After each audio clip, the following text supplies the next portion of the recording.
Assalomu alaykum kanalimiz a'zolari. Yana bir navbatdagi mebelimiz usturovka jarayoni tugadi. Ushbu mebelni Andijon Shaytepa yangicha ikkilarga usturovka qildik. Joyimiz bu umumiy holatda 3.55 holatda bo'ldi, balandligi 2.10, 2.20 holatda bo'lgan.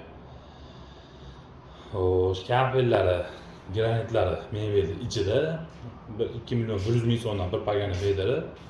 O'sha holatda 6 million 800 ming so'm mebelimiz tayyor bo'ldi. Biz taraflarga mebel ichida bor narsa mo'yka, smesifer, sujulkasi har doimgidek, patnusimiz, tashchamiz bor, sochiladiganlarimiz bor. Mana holatlarni qo'ygan, uyda egalari olgan qo'ygan texnikalarni.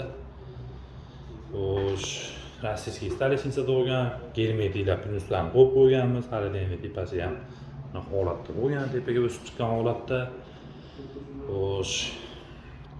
Kimga shunday xizmatlar kerak bo'lsa, ekranlarda ko'ringan raqamlarga aloqaga chiqarasizlar. Chiroyli qilib yasab ustunovka qilib beramiz.